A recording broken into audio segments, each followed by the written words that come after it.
చూసే ముందు ఒక లైక్ కొట్టి జైశ్రీరామ్ అని కామెంట్ చేయండి. ప్రతి ఒక్కరూ ఇంట్లో దీపారాధన చేస్తారు. దీపం వెలుగులోనే మహాలక్ష్మీదేవి కొలువై ఉంటుంది. మరి ఇంతటి శక్తివంతమైన దీపారాధన చేసేటప్పుడు ఆ దేవుడు ముందుగానే మనకు కొన్ని సంకేతాలను తెలియజేస్తాడట. ఆ సంకేతాలు గుర్తించి తగిన జాగ్రత్తలు తీసుకుంటే దేవుని ఆశీర్వాదం సంపూర్ణంగా లభిస్తుంది. ఆకస్మిక ధన లాభం చేకూరుతుంది. విపరీతమైన అదృష్టం కలిసి వచ్చి కోట్లు సంపాదించే అవకాశాలు లభిస్తాయి. ముందుగా ఈ వీడియోకి ఒక లైక్ కొట్టి మన ఛానల్ని సబ్స్క్రైబ్ చేసుకోండి. లైక్ కొట్టడం మాత్రం అసలు మర్చిపోకండి. మనం ఇంట్లో పూజలు చేసేటప్పుడు ఒక్కోసారి కుంకుమ కింద పడిపోతుంది. కుంకుమకు చాలా దైవ శక్తి ఉంటుంది. పార్వతీ స్వరూపమైన కుంకుమ కింద పడిపోతే ఏదో చెడు జరగబోతుందని ఎంతోమంది భయపడిపోతూ ఉంటారు. కానీ ఇందులో ఎలాంటి నిజం లేదు. మీ చేతి నుండి కుంకుమ కింద పడితే స్వయంగా భూదేవికి బొట్టు పెట్టినట్లుగా భావించాలి. భూదేవి మీ చేతుల మీదుగా తనకు తానే బొట్టు పెట్టించుకుంటుందట. కాబట్టి ఎప్పుడైనా కుంకుమ చేజారితే ఆ కుంకుమను ఒక పేపర్లో చుట్టేసి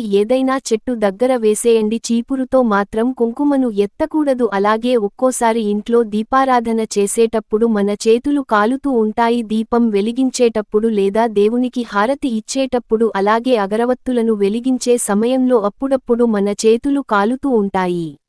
ఇది చాలా శుభసంకేతంగా భావించాలి. దీపారాధన చేసేటప్పుడు ఇలా జరిగితే మీ పూజలకు దేవుడు సంతోషంగా ఉన్నాడని, మీ ఇంటికి మంచి రోజులు రాబోతున్నాయని, కుటుంబమంతా సిరిసంపదలతో జీవిస్తారని అర్థం. అలాగే ఇంట్లో పూజలు చేసే సమయంలో దేవునికి హారతి ఇచ్చేటప్పుడు దేవుని ముఖంలో చిరునవ్వు కనిపిస్తుంది. దేవునికి హారతి ఇస్తుంటే దేవుడు నవ్వినట్టు కనిపిస్తుంది.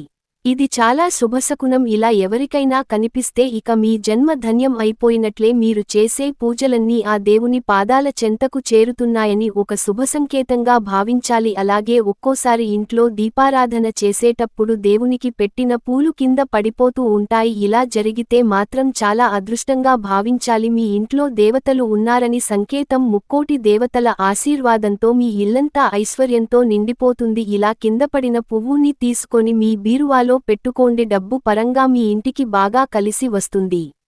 అలాగే దీపంలో ఉన్న ఒత్తులు పూర్తిగా కాలిపోతే దానిని శుభసూచికంగా భావిస్తారు.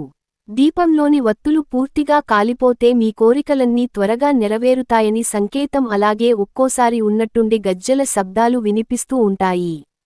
మీకు గజ్జెల శబ్దం వినిపిస్తే లక్ష్మీదేవి ఇంట్లోనే తిరుగుతుందని, అంతులేని ఐశ్వర్యాన్ని తీసుకురాబోతుందని సంకేతం. అలాగే ఒక్కోసారి మన ఇంట్లో ఎవరూ ఉన్నట్లుగా అనిపిస్తారు, ఎవరో మాట్లాడుతున్నట్టుగా అనిపిస్తుంది. ఇలా అనిపించినా సరే మీ ఇంట్లో దేవతలు ఉన్నారని సంకేతం. దీపంలో ముక్కోటి దేవతలు కొలువై ఉంటారు. అయితే ఒక్కోసారి దీపంలో నూనె లేకపోయినా సరే దీపం వెలుగుతూనే ఉంటుంది. ఇలా జరిగితే మాత్రం మీ పూజకు రెట్టింపు పుణ్యం లభించిందని సంకేతం. మీ పూజలకు దేవతలు సంతోషించాలని, మీ ఇంటిపై దేవతల ఆశీర్వాదం ఉందని భావించాలి. అలాగే ఒక్కోసారి మన కలలో దేవతలు కనిపిస్తారు. కలలో దేవుళ్ళు కనిపిస్తే మీ ఇంటికి ఏదో మంచి జరగబోతుందని, త్వరలోనే శుభవార్తను వినబోతున్నారని అర్థం. అలాగే ఇంట్లో దీపారాధన చేసేటప్పుడు ఒక్కోసారి ఆవలింతలు వస్తూ ఉంటాయి. పూజలో ఆవలింతలు వస్తే మీ శరీరంలోకి దైవశక్తులు ప్రవేశించాయని అర్థం. అలాగే పూజలో కొబ్బరికాయ కొట్టినప్పుడు కొబ్బరికాయ కుళ్ళిపోతే భావించాలి. ఇలా జరిగితే మీ పూజలో ఏదో లోపం ఉందని అర్థం. అదే విధంగా కొబ్బరికాయలు కొవ్వు వస్తే మీ ఇంటి ఆదాయం పెరగబోతుందని అర్థం. అలాగే ఇంట్లో దీపారాధన చేసేటప్పుడు దేవునికి పెట్టిన నైవేద్యానికి తరచూ చీమలు పడుతూ ఉంటే మీ నైవేద్యాన్ని దేవుడు స్వీకరించాడని అర్థం. అలాగే దీపారాధన సమయంలో దీపం కొండెక్కితే అసలు మంచిది కాదు. పూజలో దీపం కొండెక్కితే మీ ఇంటి యజమానికి డబ్బు సమస్యలు రాబోతున్నాయని సంకేతం. అలాగే మీ ఇంటికి కీడు జరుగుతుందని నమ్మకం. అలాగే ఒక్కోసారి దీపం చాలా ప్రకాశవంతంగా వెలుగుతుంది. ఇలా జరిగిన మీ ఇంటికి చాలా మంచిది. మీ ఇంట్లో ఉన్న సమస్యలన్నీ తొలగిపోయి మీ ఇల్లంతా ఐశ్వర్యంతో నిండిపోవాలంటే మీ ఇంటి తూర్పు దిశలో అరటి మొక్కను నాటుకోండి. ఇంటి తూర్పు దిశలో అరటి మొక్క ఉంటే వీళ్లంతా డబ్బుతో నిండిపోతుంది. మీ ఇంట్లో ఒకే చోట 3 బల్లులు కనిపిస్తే లక్ష్మీదేవి రాబోతుందని అర్థం. అలాగే తులసి మొక్క దగ్గర బల్లులు కనిపిస్తే అది కూడా చాలా శుభప్రదంగా భావిస్తారు. అలాగే బల్లి మీద పడితే చాలా మంది అశుభంగా భావిస్తారు. అయితే బల్లి మీద పడటం వల్ల త్వరలోనే మీ ఇంటికి లక్ష్మీదేవి రాబోతుందని సంకేతం.